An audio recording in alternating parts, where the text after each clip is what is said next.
Assalamualaikum warahmatullahi wabarakatuh. Alhamdulillah salatu wassalamu ala Rasulillah wa ala alihi wa sahbihi amma ba'du. Jamaah kajian Bumiku mengaji yang semoga dirahmati Allah. Segala puji kita panjatkan atas kehadirat Allah Subhanahu wa taala, atas rahmatnya serta limpahan nikmatnya yang telah dikaruniakan kepada kita semua sehingga kita dapat kembali dipertemukan pada malam hari ini waktu Indonesia, eh, mungkin di belahan eh, bumi yang lain, mungkin di siang atau sore hari ya. Alhamdulillah kita dipertemukan kembali, insya Allah dalam rangka menuntut ilmu syar'i di majelis kajian Bumiku Mengaji. Salawat serta salam tak lupa kita aturkan kepada junjungan kita, suri tauladan kita, baginda Nabiullah Muhammad Sallallahu Alaihi Wasallam, serta kepada keluarga beliau, kepada istri-istri beliau, kepada tiga generasi terbaik, kepada para sahabat, tabi'in, tabi'ut tabi'in, serta kepada umat-umat beliau yang selalu mengikuti jejak beliau hingga akhir hayat. Baik, jamaah kajian Bumiku Mengaji yang semoga dirahmati Allah. Sebelumnya kami mengucapkan selamat menunaikan Hari Raya Idul Adha ya. Semoga jamaah yang Allah beri kesempatan untuk berkurban di tahun ini, semoga Allah terima kurbannya. Dan bagi yang belum berkesempatan untuk kurban, semoga Allah mudahkan untuk bisa berkurban di tahun selanjutnya.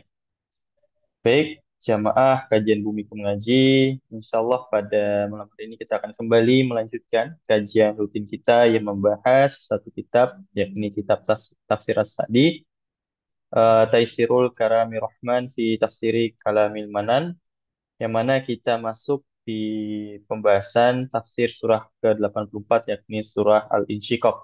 Dan pertemuan pada malam hari ini merupakan pertemuan kedua kita dalam pembahasan surah Al-Insyiqaq, yang mana kita sebelumnya sudah membahas tafsir dari ayat 1 hingga ayat 6. Kemudian insya Allah pada malam hari ini akan bersama beliau guru kita Ustadz Nizar Al-Jabal LCMPD Hafizullah Ta'ala. Sebelum kajian dimulai perlu kami ingatkan seperti biasa kepada para jamaah untuk terus memperbarui niatnya dalam menuntut ilmu, kemudian juga memperhatikan adab-adabnya di dalam majelis, serta kami juga mengharapkan kepada para jamaah bisa membantu men-share seluas-luasnya informasi kajian dari Bumiku Mengaji. Semoga apa yang jamaah share nanti bisa membuahkan amal jariah untuk jamaah sekalian. Insya Allah juga selepas materi yang akan disampaikan oleh Ustaz nanti kita akan buka sesi tanya jawab jika masih ada waktu. Kami persilakan kepada jamaah bisa mengajukan pertanyaan secara langsung dengan kasihkan terlebih dahulu atau bisa menuliskan pertanyaannya di kolom chat. Kami akan memprioritaskan bagi jamaah yang bertanya sesuai dengan pembahasan materi kita pada malam hari ini. Baik, Alhamdulillah Ustadz sudah berada di tengah-tengah kita. Insya Allah kajian akan segera kita mulai. Kita mengharapkan kepada para jemaah untuk segera mempersiapkan dirinya, mempersiapkan alat tulisnya untuk mencatat faedah-faedah yang nantinya akan disampaikan oleh Ustadz. Baik, demikian mukadimah dari kami. Kami persilahkan kepada Ustadz Nizar Sajabal. Waktu kami persilahkan, falyatafaddal masykurah. بسم الله الرحمن الرحيم. السلام عليكم ورحمة الله وبركاته. الحمد لله الذي بنعمته تتم الصالحات. Segala puji hanya milik Allah Subhanahu wa Ta'ala. Dengan nikmat-nikmatnya semua kebaikan ini bisa sempurna. Nahmaduhu ta'ala wa nasta'inuhu wa nastaghfiruh kita senantiasa memuji Allah Subhanahu wa Ta'ala, pujian yang sempurna dengan nama-nama dan sifat-sifatnya yang sempurna, kemuliaannya. Kita meminta pertolongan hanya kepada Allah, memohon ampun hanya kepada Allah Subhanahu wa Ta'ala atas semua dosa dan kesalahan-kesalahan kita. Assalatu wassalamu ala Rasulillah wa ala alihi wa sahbihi wa ba'd. Alhamdulillah, kita kembali pada kajian kita di kajian tafsir juz 30 dari kitab Tafsir As-Sa'di, begitu dikenalnya. Tapi nama lengkapnya Taisir Al-Karim Ar-Rahman di Tafsiri Kalamil Mannan. Agak panjang namanya, tapi populernya dengan singkatan Tafsir As-Sa'di. Kita di surat Al-Insyiqaq terakhir sampai pada ayat yang ke-6, yaitu pada firman Allah, Ya ayyuhal insanu innaka kadihun ila rabbika kadham famulaqi. Kita sudah menjelaskan makna ayat ini, sehingga hari ini kita melanjutkan pada ayat yang ke-7. Tapi sebelumnya kita mengulang dulu pada ayat yang ke-6, karena ayat ke-7 ini berkaitan dengan ayat yang ke-6. Pada ayat yang ke-7 ini, Allah mengajak bicara semua manusia, terlepas siapapun dia. Mau dia beriman, mau dia orang beriman, atau dia orang yang tidak beriman. Mau orang yang bertauhid, atau dia orang yang berbuat syirik. Mau dia orang yang taat, atau orang yang penuh dengan kemaksiatan. Mau orang yang komitmen dengan petunjuk nabinya, dengan Rasulullah SAW, atau mereka yang banyak berbuat bid'ah. Mau mereka yang taat, atau mereka yang memperturutkan hawa nafsunya. Semuanya diajak bicara di sini oleh Allah Subhanahu wa Ta'ala dengan firman-Nya, Ya ayyuhal insan, wahai manusia, siapapun dia, siapapun dia unsur manusianya. Yang jelas, semua manusia ini dalam kehidupannya capek. Ya, sehari-harinya mereka juga capek kok. Apapun yang dia lakukan, manusia itu semuanya capek. Terlepas yang dia lakukan itu baik, ataupun yang dia lakukan itu buruk, semuanya manusia ini capek. Orang kafir capek, orang beriman juga capek. Orang yang taat capek dengan ketaatannya. Orang yang maksiat capek juga dia dengan kemaksiatannya. Semuanya manusia yang dilakukan itu, baik ataupun buruk, taat atau maksiat, tauhid atau syirik, semuanya. Yang jelas, siapapun dia. Ya ayyuhal insan, innaka kadihun ila rabbika kadha famulaqi. Yang jelas, apapun yang Anda lakukan, toh kelak semuanya akan kembali kepada Allah Subhanahu wa Ta'ala. Yang capeknya dengan ketaatan, dia pun akan kembali kepada Allah. Yang capeknya dengan kemaksiatan, dia pun akan kembali kepada Allah. Yang capeknya karena kekafiran dia pun kembali kepada Allah. Yang capeknya karena syirik, dia akan kembali. Yang capeknya dengan tauhid, dia akan kembali. Semua akan kembali kepada Allah Subhanahu wa Ta'ala. Makanya disebutkan dalam hadis, Ish ma syi'ta fa innaka mayyitun. Hiduplah sesuka Anda.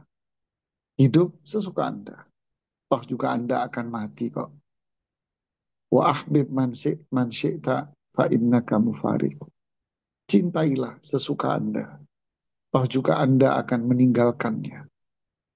Wa'mal ma syi'ta fa innaka mulaki. Berbuatlah sesuka Anda. Nanti Anda akan bertemu dan mendapati apa yang Anda perbuat itu. Subhanallah. Berarti di sini